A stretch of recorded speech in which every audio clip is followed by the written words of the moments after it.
Hey everybody, this is Modern Refugee, having some coffee with you guys here this morning, and I'm going to do a video that I've wanted to do for a long time for you guys, and that's making bacon or curing pork belly. And the first thing I'm going to mention here is this is just the way that I do it. I'm going to use Tender Quick. Tender Quick doesn't recommend that you use that to make bacon anymore.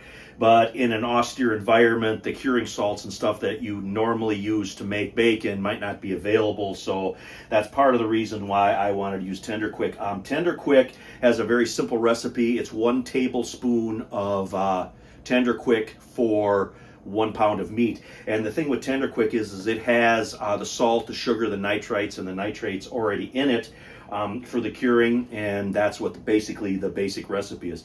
So if I would want to just cure this bacon here, or this pork belly, with Tender Quick, I could just use Tender Quick because it's already got the salt and the sugar in it, but I actually like a little bit more flavor to it, so I am going to add a tablespoon of black pepper, hard crushed black pepper, and then a couple tablespoons of brown sugar in it because I like the brown sugar flavor. This is the pork belly. This is a 5-pound pork belly, and as you can see here, it's not very thick, so I'm not concerned about the cure getting into this meat. And what I'm going to do is I'm going to mix up my spices.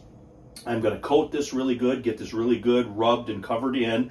So this is basically what's considered a dry rub. And then I'm going to take a 2-gallon Ziploc bag, and then it's going to go in a 2-gallon Ziploc bag, and it's basically going to go in the refrigerator for about a week.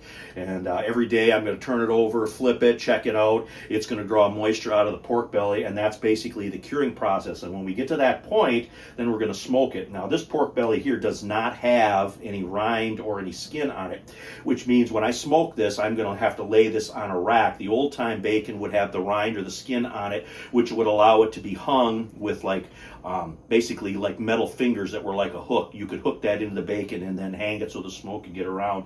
But because this doesn't have a rind on it, I don't want to do that, because if the fat gets soft, it could pull out and, of course, lose your bacon, and then kind of wastes all your time and effort. So this is going to be laid on a rack when we smoke this. So anyway, I'm going to take a couple of seconds here. I'm going to mix up the spices. We're going to rub this. Then we're going to get this in the refrigerator so it can chill for a week.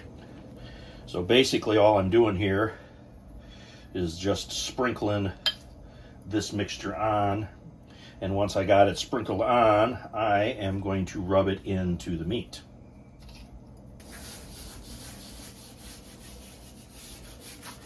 You can see here, once I got the Tender Quick and the spices on the meat, I am going to basically just rub it down good. And I'm going to do this on both sides. So we got this one side done. We're going to do the other one now.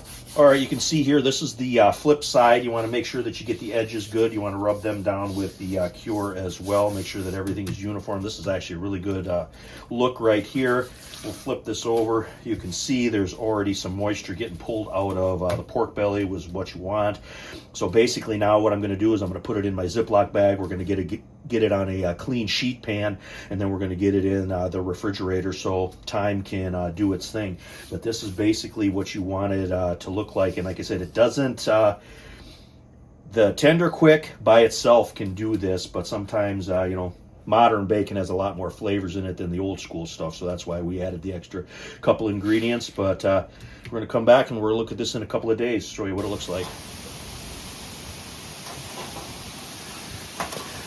All right, guys, the bacon has been divided in half. It's been patted dry. Now we're going to dry the meat off a little bit. So we're going to put this in the smoker without any smoke on it for about a half hour, 45 minutes, so it has a chance to dry off. We want to keep the temperature on this below 150 degrees because we want to smoke this. We don't actually want to cook this. So this is what it looks like here. We're going to close this guy up now. We're going to let that meat dry off, and it's just a quicker method to do it inside the smoker.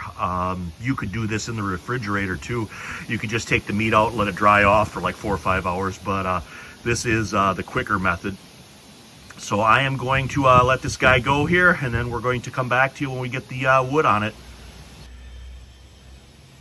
All right, the bacon has a chance to dry off a little bit. Hope you guys can see that there.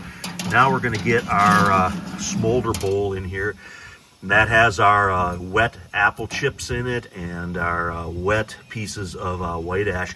Now we got to keep an eye on this so that doesn't flare up, because when the wood starts to dry and starts to smolder, you might have some chips in there that are going to start to burn. And we don't want them to burn because we don't want our bacon to burn. We want this kind of a low temperature. So if that starts to happen, we're going to move our chips around.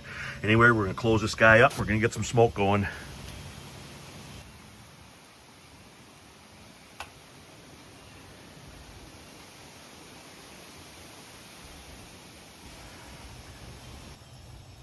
All right, guys, we are starting to get some smoke. So now we're just going to keep our temperature as low as we can. I want to keep it under 150 because I want this smoke to draw in. And you can see there, I got the fat side facing up. That's so if any fat comes out of it, it reabsorbs into the meat. And when this gets to the color I want, which basically is like a chestnut brown color, then these guys are going to be done. So anyway, we're just going to keep an eye on this, keep the heat as low as we can, and keep our bacon going. All right, guys, we're about 3 hours into this. I just swapped out the smoke bowl there, and I'm going to pull these guys out and give you a little look here what they look like. I'm going to let them go about an hour, and then I'm going to rotate them again. I've rotated them one other time. But about 5 to 6 hours, these guys should be at the color that I want. When that other smoke bowl is done, we should be good to go here. All right, guys, it has been about 6 hours that this guy has been smoking. I have turned the gas off, so it is just the smoldering of the wood chips that's still in the bowl down there that it's given me the smoke.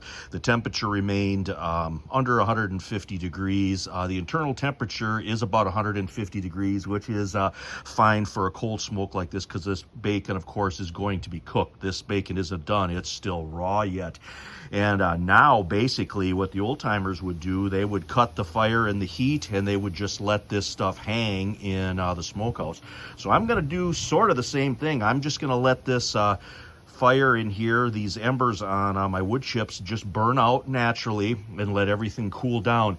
You should really let stuff like bacon and ham and stuff like that, before you dig right into it, you should let that cool down and kind of cure for a few hours so it has a chance to cool. And then, of course, with bacon, it's mostly fat, so it has to solidify. So let's take a look at what we got in here. Some of that smoke get out of here. And there you can see we got our chestnut brown color that I'm going for. And check out the one here on the bottom.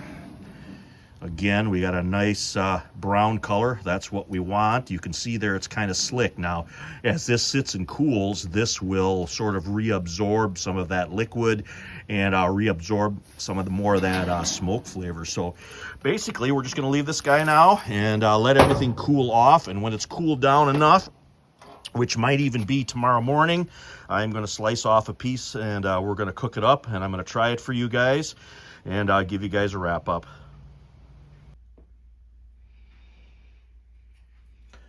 Here is a close-up of the sliced bacon, and it looks absolutely perfect. Give you guys a little close-up look here. You can still make out the pepper.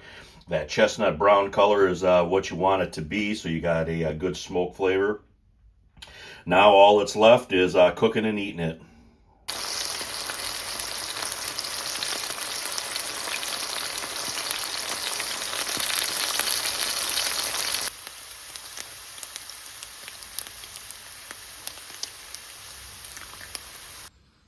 All right, guys, we got some cooked up. Now we're going to do a taste.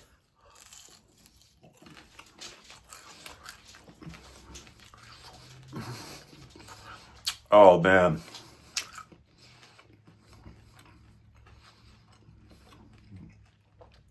There is nothing like it in the world. Unless you got some guy down your street or in your county that can make bacon. Oh, there's nothing like this. There's nothing like this stuff right here.